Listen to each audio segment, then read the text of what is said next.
padà ẹ̀yin ará ilé ètò bó ṣe ń lọ lábala ìlera òun náà lẹ̀ ń wò lọ́wọ́ tó bá jẹ́ pé ẹ̀yin ṣẹ̀ṣẹ̀ dé ni ohun tàdé ń sọ̀rọ̀ lé lórí náà ni ara àsanjù obesity.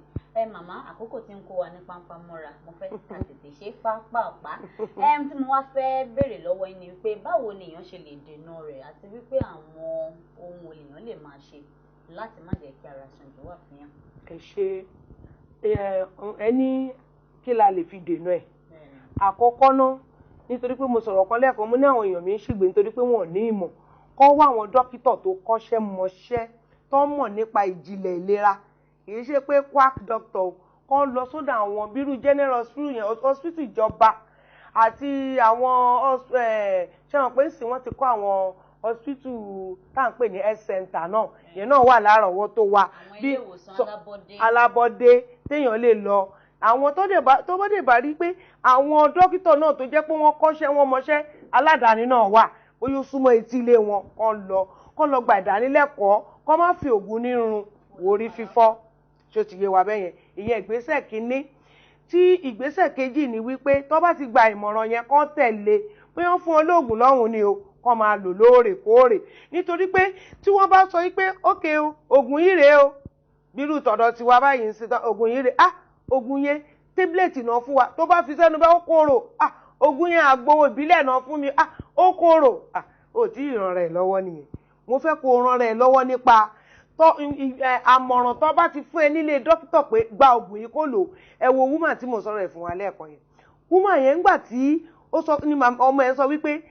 màmá ògùn yìí báwo lẹ ṣe mú ó ní mo lò ó gan màmá yẹn ta kébékébé ni ẹni tó ti rò pé ọjọ́ kú ti súnmọ́ torí ọ̀rá sísọ tá à ń sọ yìí ó ń pààyàn ọlọ́run á ràn wá lọ́wọ́ ẹ lò ògùn yẹn lákòókò tẹ́ bá ti lò lákòókò kò ní sí wàhálà kẹ́dẹ̀ gba ìdánilẹ́kọ̀ọ́ tí wọ́n fún yín kẹgbà then fúrúùtù tá à ń sọ yìí a sọ fún yín lẹ́ẹ̀kan wípé a ti fi ìmọ̀ ìjìnlẹ̀ ṣe gbogbo ẹ̀ lẹ́ẹ̀kan torí ẹ lè ra ọsàn ìjàgán yìí mu ẹ lè ra gírèpù kẹra ẹlẹ́yọ kọ̀ọ̀kan kẹlẹ́ mú ṣùgbọ́n tẹ́ bá kó gbogbo ẹ̀ ó ti wà nínú ìmọ̀ ìjìnlẹ̀ tá a ti ṣe papọ̀ tẹ́ bá fẹ́ ká là yín lóye nípa ẹ̀ á là yín lóye o ọlọ́run yóò ràn wá lọ́wọ́. Lákòótán màmá ẹ gba àwọn olólùfẹ́ wa ní ìmọ̀ràn lórí ìlera ara wọn. Mo kí yín gbogbo etí tó ń gbọ́ mi látàárọ̀ ìmọ̀ràn tí mo gbà yín ni pé ẹ máa ṣeré ìdárayá lákòókò tẹ́ bá jí láàárọ̀ bó tẹ̀ jẹ́ wípé ẹ mọ eré tí àwa ọmọdé máa ń ṣe nígbà yẹn tá a máa ń ṣe báyẹn àbí tẹ̀ tá a bá fẹ́ pọ́nìṣì ọmọ a lè bẹ̀rẹ̀ ká fi ọwọ́ wa ká fi dólẹ̀ báyìí ká nà sókè báyìí lórí bẹ́ẹ̀dì ibi tá a bá sùn sí a lè mú ẹsẹ̀ wa ká kó sókè ká nà báyìí ká nà báyìí tá a bá nà eré ìdárayá kan nìyẹn a lè rìn ká yípo nínú ilé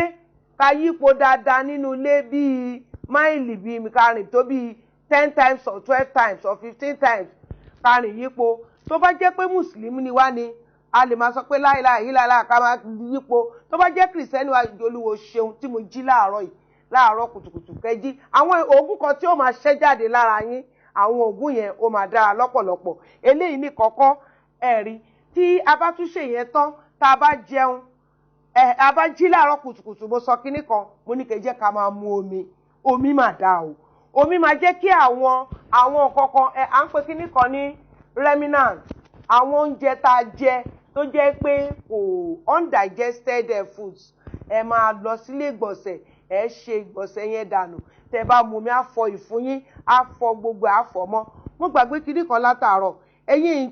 tẹ̀ǹtẹ̀ ti gbọ́ mi omi tútù cold water kò dá láàárọ̀ kùtùkùtù omi ẹ̀dà kẹ́ mu omi àmù omi normal temperature tó wà ní àmù àbí kẹ́ mu omi tó lọ́wọ́rọ́ kọ́ọ̀pù 4 láàárọ̀ kùtùkùtù ó ṣe pàtàkì fún wa èlé ìwọ tó ń tẹ́tí gbọ́ mi yẹn tó láìpò omi tútù má máa mú ó máa jẹ́ kí ìfun wa kó máa tóbi sí i ẹni tó ti wọ̀ bẹ́ẹ̀ tẹ́lẹ̀ tó tún lọ mú omi tútù a ní òru mọ́ òun inú òun gbóná no it's not like that kò rí bẹ́ẹ̀ ẹ má jà máa mu omi tútù ò dáa ó máa ń ṣe òkùnfà ikú òjijì ó dẹ̀ máa ń fa inú gbígbóná á jẹ́ kí inú ètùtù at that moment but ó máa jẹ́ kí ìfun ẹ máa tóbi ó dẹ̀ lè cause problem eléyìí ní kọ̀ọ̀kan ẹjẹ́ ajẹ́ balance diet tó dáa mo ti sọ mo ní kẹjẹ àmòjì láàárọ̀ mọ́ínmọ́ín ọ̀sán a lè jẹ fruit alẹ́ ká jẹ ẹ̀wà àti dòdò.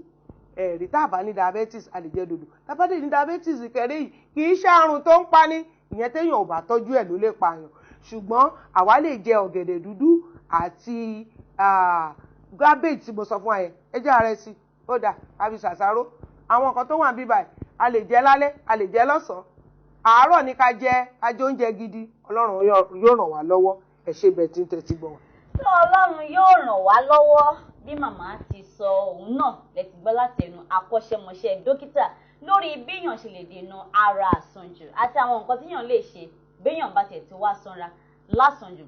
Màá wá fẹ́ jẹ́ kẹ́ ẹ tẹ̀lé gbogbo ìmọ̀ràn tí dókítà tó ti gbà yín lénìí fún ìlera àti àlàáfíà yín ni. Màmá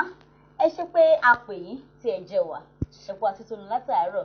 Tó bá jẹ́ pé ẹ̀yin ní nǹkan kan àbí òmíì tẹ́ sì fẹ́ béèrè lọ́wọ́ màmá torí pé àkókò ò jẹ́ ká lè béèrè gbogbo ìbéèrè tó wà lọ́kàn wa láti béèrè, pàtàkì jùlọ lórí ẹ̀yin tẹ́ fẹ́ mọ̀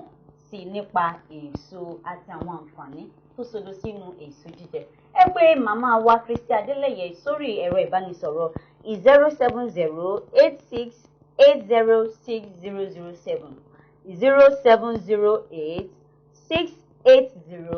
07086806007 tàbí kẹ́ ẹ fi àtẹ̀jíṣẹ́ yín ránṣẹ́ sí wọn lórí ìtàkùn ayélujára Gmail address wọn, ìyẹn christyadeleye@gmail.com, christyadeleye@gmail.com. Títí di ọ̀sẹ̀ tó ń bọ̀ tá ó tún máa mú ọ̀tun ètò wá fún yín. Sekinat Ọláìdéraji ló ń sọ wípé ká máa wà ní àlàáfíà. Ẹ jẹ́ ká padà sínú ilé agbára.